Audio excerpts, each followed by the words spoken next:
Hey there, guys. All right, today we are back with some more overly sarcastic productions, and this time we are returning to Trope Talk. This time, the new one, Small Mammal on a Big Adventure. Before we dive in, make sure you go and check out the links in the description box below. I'd love to join the Discord and follow me over at Twitch, and please do go check out the gaming channel here on YouTube. I'd love, yeah, that's the whole thing. Yeah, I upload dumb clips and old VODs. Um, Small Mammal on a Big Adventure. I feel like this was a very popular trope throughout the 90s and early 2000s. I feel like, though, post 2010, we really haven't been getting this one as much. The only one I can think of that is of recent memory would be the video game Stray, which I am going to be extremely surprised if that game is not talked about in this trope. I do believe OSP did play through that game. So I will be very surprised if it is not.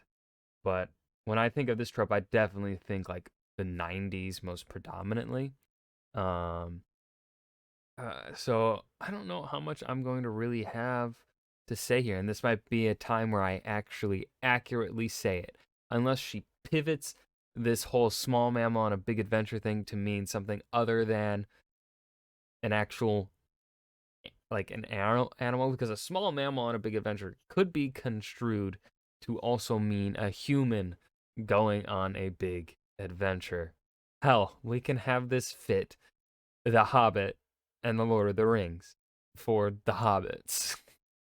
They are small mammals because they are human-esque, and they interbred with humans who, right? They eventually, I think, got bred out.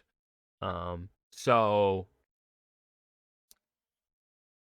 just saying, Bilbo Baggins and Frodo Baggins all technically fit in this trope. Well, the entire, um, Pippin, Merry, Sam, they all fit too. I don't know why I have to yawn. I don't think I got much sleep last night. But yeah, I'm curious if she will twist it in that way. My guess is probably not. I think, the small mammal on a big adventure, in terms of what you like, the first thought that comes to your mind with that trope, I think is likely what this whole video is going to be about. So let's dive in.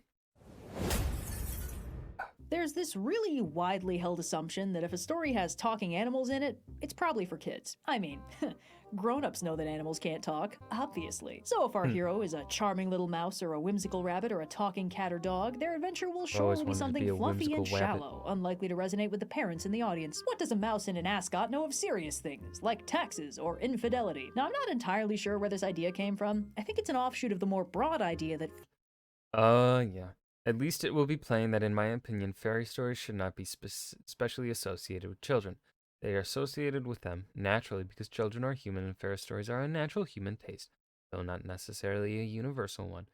Accidentally, because fairy stories are a large part of the literary lumber that in latter day Europe has been stuffed away in attics. Unnaturally, because of erroneous sentiment about children, some of this seems to increase with the decline in children. If fairy story as a kind is worth reading at all, it is worthy to be written for and read by adults. They will, of course, put more in and get more out than children can. fantasy is for kids, which is something Tolkien famously fought against very aggressively. And Tolkien did the world a service by proving once and for all that a story could have magic and wizards and fairy tale motifs while still being very grown up, steeped in the horrors of a world torn apart by war.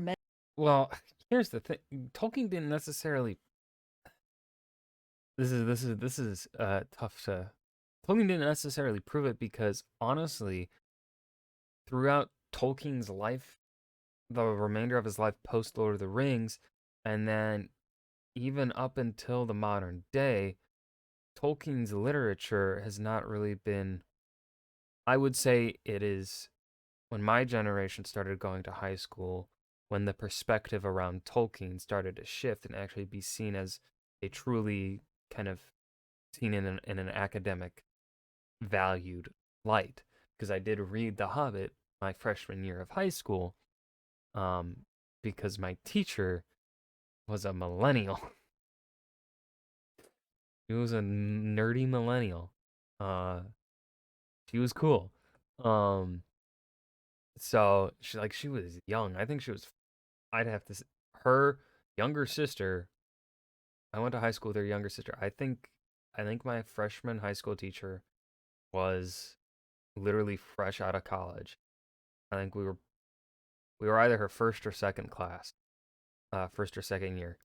Um, but yeah. Anyway, hold on. Let me get back to the original point here. Fairy stories. It is the Victorian. I think it was probably the Victorian mindset and that mindset of the 1900s, where the idea of fairy stories started to be construed as something for children.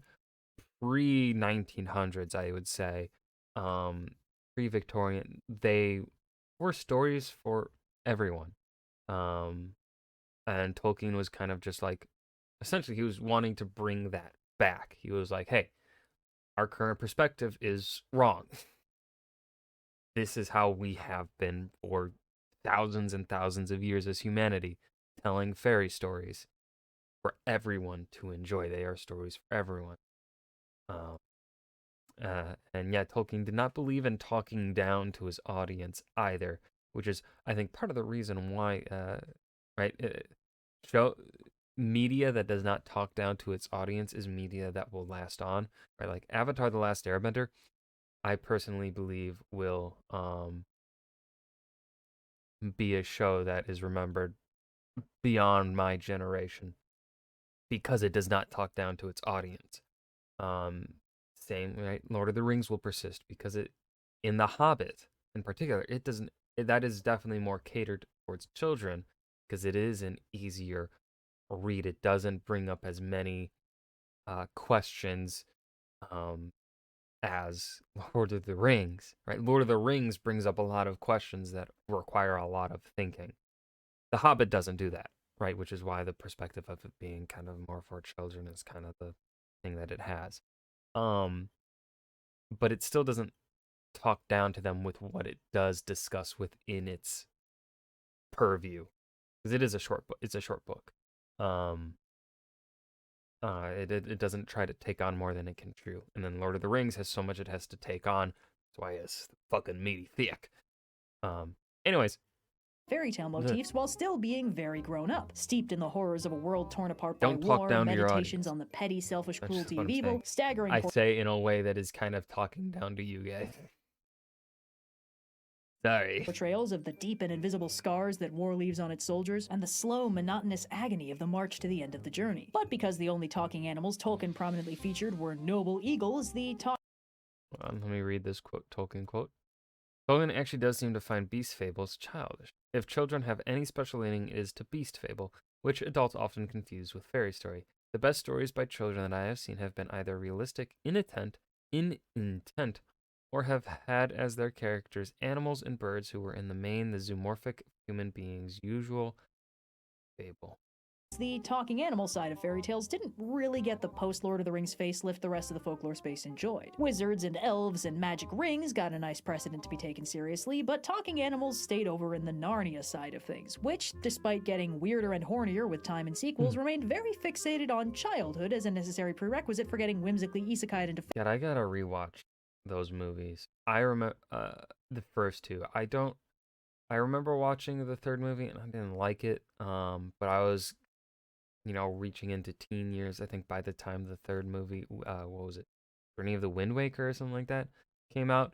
But the first one and Prince Caspian, I remember being really good. I really loved Prince Caspian. Fairyland to kick it with God's persona. What I'm saying is, talking animals still get stereotyped as a kid thing, despite a truly shocking number of stories that seem hell-bent on disproving that through the rather obvious method of acknowledging the brutality of nature red in tooth and claw. Stories about mice, rats, rabbits, and rodents of all stripes have made their forays into scarring unsuspecting youth whose parents saw a bunny on the cover and assumed it was baby-friendly. So today, let's talk about a very interesting genre that examines what happens when you take a Familiar world is explored through the eyes of a small animal, allowing for small-scale adventures as our protagonist navigates things the audience recognizes from a new angle. And I think that's kind of that definition there is why this trope, I think it gets seen as childish, because when you're looking through the mindset of something of the familiar, but that is familiar to the audience, but the protagonist is kind of naive in that setting, that is very much essentially a one-to-one with what a child is, right? To us adults, we are not looking at the world through, right? We are familiar with the world, but we do not have the naivety, right, of a child. That's essentially what the Small Mammal, Big Scary World is. It's that is a child. That's a child. Now, of course, I myself consider myself a small mammal in a big scary world because the world is big and scary. Um, but yeah, I think there are things like to dismiss the let's not dismiss the why and the reasoning behind why this trope is largely considered um for children, because it's kind of, in a way, it is it is the way that this trope conveys itself, the way it is traditionally told, is a story for children. Essentially, it kind of it is. It just, like, that is the story that children are going to relate to the most, because it is through the eyes of a naive protagonist. Children are a naive protagonist. They are in a familiar world, but they are naive about it. Um, as you get older, you are not so naive about the world. So this does not connect as well to you, but it does bring you memories of your childhood. Hence, continuing the connection to it being a child story. A small mammal and put them in a big scary world. The basic structure of these stories is pretty simple. In general, Hope I the world explained at that right. large is a familiar setting to the audience, something approximating the real world, with farmers in their fields, cities in their sewers, and other such trappings of real life. The twist, of course, is that instead of following a human protagonist, the story focuses on a small mammal living in the nooks and crannies of this familiar world. The exact species of small mammal varies. Lots of these stories focus on heroic mice, with rats as de facto antagonists, but some of them let rats be good guys too. Rabbits get a decent amount of focus, and a certain book series I never got into focused entirely on cats. Wait, hold on. She never got into that? Rabbits get a decent amount of focus, and a certain book series I never got into I refuse to believe that Red never read Warriors. I refuse to believe Red never did. Red seems like the focused entirely on cats. But for the majority of Small Mammal in a Scary World stories, what matters about our protagonists is that they are very Or small. would that have been I mean, Red's a couple years older than me. I do know that it was definitely popular with people around my age. I also never read it. And it just wasn't for me.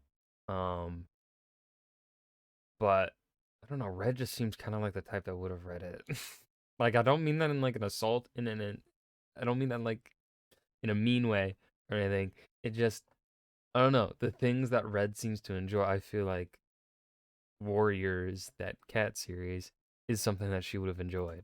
Very fragile, and often rather unsure of the machinations of humans. And given that real-world humans have a tendency to kill small mammals that pop up in their spaces, a twist of extreme peril enters the narrative very early on. When our heroes are rodents or rabbits, humble farmers become existential threats, and cats and dogs become full-blown monsters. While most elements of the environment will be familiar and mundane to the audience, seeing them from the perspective of something very small changes their potential use in the story. A discarded shoebox can be home, a random seabird can be a vital and powerful ally, a half-filled bathtub can be a deadly threat. This combo of quirks provides a very solid narrative basis. A world and setting the readers are already familiar with needs no explanation, but since our POV characters are very small and very vulnerable, that familiar setting feels very different to them than it does to the audience. So the writer barely needs to exposit anything, but the readers still reap the benefits of dramatic irony, aka knowing something that the characters don't. So the vibe of the setting is generally fairly consistent. The big scary world is some slice of reality, possibly with a little added magic or mysticism layered over otherwise very familiar architecture and environments. Where these stories immediately start distinguishing themselves from one another is in how human the small mammals are. There's a steep gradient of anthropomorphization, where some small mammal scary world stories have animals speaking English, wearing clothes, and even chatting with humans on the regs, and the other end of the spectrum that verges on full-blown xenofiction, where the animals are completely animal and only minimally anthropomorphized by the writer for the purposes of translation convention so they can write the story in English. And this has a huge effect on the feel of of the story because it affects how the main characters see Here's the humans and the month's rent. human world. And while these stories are not about humans, the role that humans play in the story is pretty central to the tone, on account of how humans are the primary audience for it. In a small mammal scary world narrative, humans can be anything from a total non-entity to an utterly mundane facet of the environment to an inscrutable cosmic nightmare, and these are tonally very different and shape the world in Stay off the center path. That's where the monsters with the big round paws live. You mean the fucking road? important ways. In the heavily anthropomorphized stories, where the small mammals are basically just small humans, real humans and small mammal humans might not really have any differences beyond scale and whether or not they have to wear pants. In some versions, humans and the small mammals du jour will even be able to talk to one another, producing a world that resembles reality a lot less on account of how it has talking animals on good terms with talking humans. For instance, the Tale of Despero has a very fairy tale vibe and takes this angle, with mice, rats, and humans all sort of knowing about each other's various civilizations and rules, even if some of the humans are occasionally surprised at a chatty rodent. For a more theoretically grounded setting, Disney's Rescuers takes this approach a little less overtly, where almost all animals can just talk to people and vice versa, but this doesn't seem to be particularly acknowledged or widely known, with the mouse civilization flying under the radar seemingly just because humans don't pay that much attention most of the time. And the humans don't pay attention cover is a fairly common implication in these settings, along with its corollary concept, that these stories are a sneak peek into the secret lives of familiar critters, and that these fun-sized heroes' journeys could be happening right under our noses in real life. It's pretty rare for the human background noise in these stories to be broadly aware of the small mammal civilization in any meaningful sense that would consequentially reshape the world, because the setting broadly resembling reality is one of its major strengths, which means all the fantastical elements, like rat construction projects or mice in waistcoats, need to be hidden from the humans in the setting to avoid spoiling the illusion. Sometimes this is done fairly casually, with the implication that humans just don't notice small fancy mice running around in tiny copies of people clothes, which is the approach they take in The Great Mouse Detective, where there's an entire parallel London with mouse versions of major characters like Sherlock Holmes and the actual Queen, and the humans just never really factor into it or notice. But in some stories, the heavily anthropomorphized small mammals might basically be a secret world urban fantasy, where their intelligence, civilization, and human-like qualities in general must be actively hidden for their safety. So the world of the story looks like reality, but only because the highly advanced small mammal civilization is purposefully maintaining absolute secrecy. This is the way they handle it in Mrs. Frisbee and the Rats of Neem, where the world is explicitly meant to be reality, and the aforementioned rats are super intelligent not because of suspension of disbelief, but due to garden variety genetic experimentation, and are trying to hide this fact from humans while figuring out what direction to take their fledgling civilization. Our POV character in the book, Mrs. Frisbee, is basically just an ordinary mouse who is very out of her depth when faced with the concepts of reading and medicine, and is astounded by the tech and infrastructure that the super rats have worked out. This is one example where the movie adaptation kind of completely changes the tone, because the character designs get significantly more anthropomorphized. Like, all the small mammals are wearing clothes all the time, including the slightly renamed Mrs. Brisby, who is not a genetically engineered super mouse and thus has no business wearing clothes. It's not just the pantsification of the protagonist that contributes to the vibe. The cinder block the Brisby family lives in is dollhoused up to look a lot nicer and more furnished, where in the original it's basically just a conveniently large rock with a nest in it. And that's not even touching on the magic amulet thing. I'll get to the magic amulet thing. Anyway, in some of the more out there anthropomorphized stories, humans might not show up or be addressed at all, and the world is just populated by intelligent animals doing all the standard human things like building construction and having prophecies of doom, which is the approach taken in the Redwall series, where the world just seems to be completely human-free, like how the mice monks featured in the first book live in a mouse-sized abbey built by mice. These stories could basically just be full-on fantasy universes where the characters just happen to be animals instead of humanoid. In general, there's kind of a pattern of these more anthropomorphized stories focusing on the small mammal protagonists living among or functionally replacing humans, understanding them, even mirroring them, like Mouse Sherlock Holmes or the Mouse Queen of England or the Mouse delegations from the Mouse United Nations. It's comedic, and of course everybody loves a tiny adorable version of a regular-sized thing. Humans in these stories are usually either fellow protagonists, villains threatening those human protagonists, or just part of the background, too large and inattentive to notice our tiny heroes going on their tiny adventures. But on the more xenofiction side of the anthropomorphization gradient, the story's angle on humans can get a lot more unnerving. And for this, we should start talking about Watership Down. Now, when I said that there was a gradient of anthropomorphization, that was true, but what I didn't mention is that most stories in this genre are clustered at the far end.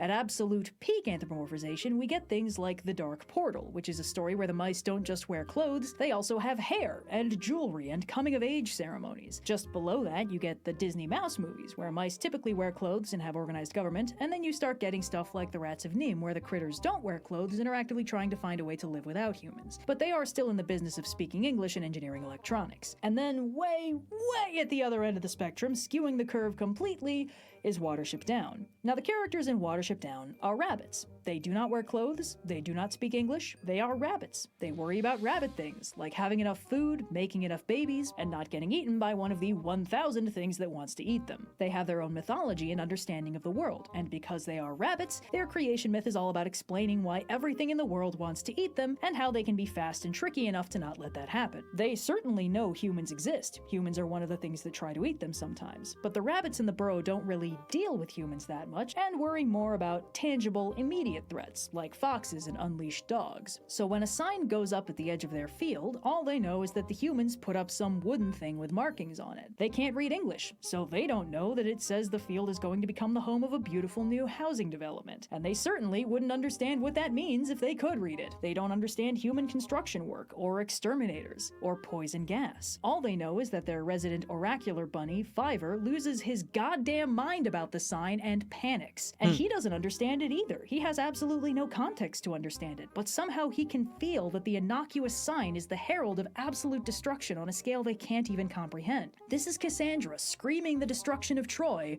but rabbits. Throughout the book, the rabbits encounter many That is things such an apt comparison. I love that. don't understand, including cars, which they understand as loud, unbelievably fast animals that don't hunt them, but do sometimes kill completely harmless creatures seemingly for no reason, and a train, which, because it serendipitously wipes out some antagonists chasing them, they believe was a literal act of divine intervention. And this is interesting, isn't it? Because the reader knows what all of this means. Even through uncomprehending rabbit eyes, a reader can piece together that, oh, from the way they're describing it, they're standing on train tracks. They probably shouldn't do that. When a survivor of the original burrow's horrific destruction explains that the exit tunnels were collapsed and the air turned bad somehow, the readers know that a bunch of human exterminators probably came in with poison gas to wipe out the burrow before they broke ground on the construction site. This is the dramatic irony we talked about earlier. The audience has information, the characters don't. The characters are navigating a world terrifying and incomprehensible, and the danger is very real, and in many cases, the reader has a chance to figure out dangers that most of the characters have no way of understanding, which produces a feeling of dread. The audience has a perfect understanding of the world that the characters are struggling to comprehend and survive. What we are seeing here is dramatic irony, cosmic horror, a combination I have seen in no other genre. This is like if we... Yeah. No, she's yeah. Yeah. Yeah, she's right. Damn. Never looked at it that way.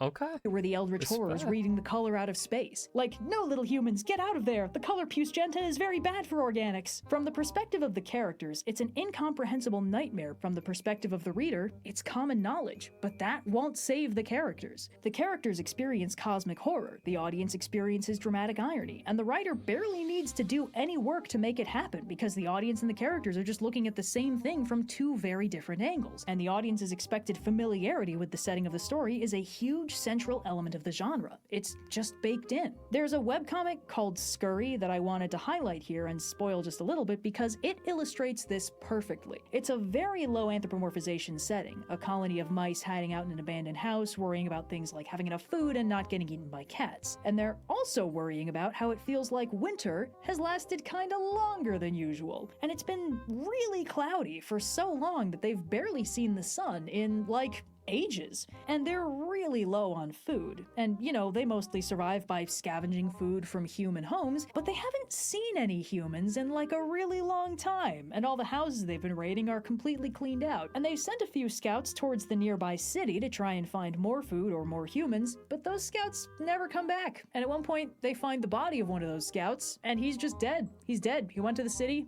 came about halfway back, and dropped dead. Huh. So, clearly, something is horribly wrong. And between an extra long winter, a lot of dust in the air, absolutely no humans anywhere, and a major population center where getting close to it seems to just make you die, anyone who's been alive and paying attention since the Cold War has a pretty good shot at I diagnosing. kind of want to read this comic now. That sounds really cool. What happened here. Signs point to a little bit of a nuclear Armageddon situation, but how can we expect mice to know that? How can we expect anybody not steeped in the post-Cold War cultural zeitgeist to recognize what a nuclear winter looks like? Well, luckily for our heroes, an explanation of the apocalypse comes after almost 200 pages from a possum that lived up close to the humans and witnessed the end of the world. But of course, she is a possum, and thus does not have anything resembling the complete context for nuclear Armageddon. So from her perspective, the humans were struck with a plague of madness that spread all over the world and drove them to launch their most powerful weapons at the stars themselves. The possum struggles to explain what the retaliation of the stars looked like to the protagonist, who is a mouse, and eventually describes the resulting destruction as great wolf packs. First, a terrible wolf of fire feasting on the city and the humans within, the mere sight of it blinding witnesses and driving them mad, and then a sky wolf that swallowed the sun and poisoned the land, killing many animals. This is a horrific and beautiful mythologization of a modern Armageddon through the eyes of something that cannot possibly understand it the same way the readers can. And while her narration is very mythic and broadly inaccurate, the visuals make it very clear to an in-the-know human audience exactly what is going on, or at least in loose terms, that there was some sort of political unrest, lots of rioting, followed by some kind of mutually assured destruction. And now, most importantly, the audience knows the shape of the threat and the world the protagonists have to navigate. The audience knows that radiation is a constant danger, that the humans probably aren't coming back anytime soon, that the weather will not magically get better, and that the long-term prospects of the mouse protagonists aren't looking too hot if their plan is to continue scavenging a dwindling supply of canned food. Dramatic irony, cosmic horror. Also, just as a quick side note, but this is the most beautifully illustrated comic I've ever seen. I'd be seething with envy if I weren't so distracted by this beautiful snake texture. Give it a read through. There's a lot I haven't spoiled, and it's real pretty. In most storytelling, there's a bit of a fixation on making sure the readers can relate to the protagonists. We spend most of our time in or near the POV character's head, and surely that can't be comfortable if it's a head that doesn't fit. An unrelatable protagonist must be doomed to be seen only from the outside by an unsympathetic audience, says the conventional wisdom. The audience cannot care about their struggles if they can't feel and understand them. Therefore, characters must be precision designed to be as relatable as possible. But what I love about this genre is how all of its most unique strengths are built on denying that. The more anthropomorphized and human, and thus quote-unquote relatable the main characters are, the less it feels like we're getting a fun new perspective on a familiar world, and the more it feels like we gotta start suspending our disbelief about talking mice. You can't get the unique strength of dramatic irony cosmic horror if the audience and the POV character are on the same page. It can only happen if the POV character regards what is familiar and known to the audience as incomprehensible, dangerous, and utterly beyond their understanding. And it proves that getting inside a character's head can be more exciting the more wildly different from the audience the character is. By relatable protagonist theory, seeing a familiar world through alien eyes shouldn't be fun.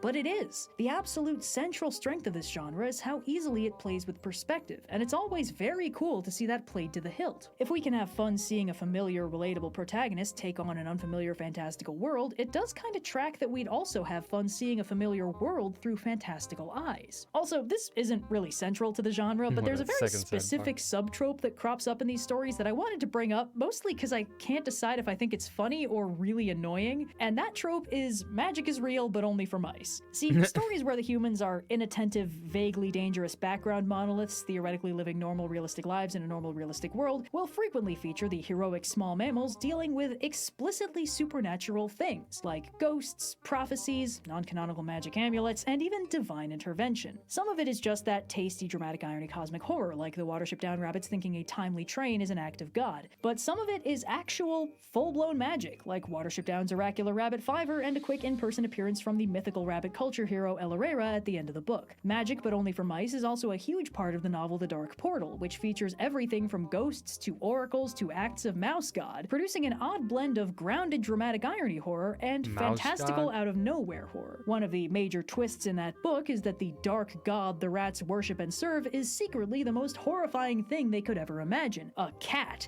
A very fun revelation that is played exactly like a Lovecraftian nightmare that actively drives at least one character irreparably mad, but then also the cat is a wizard and breathes fire.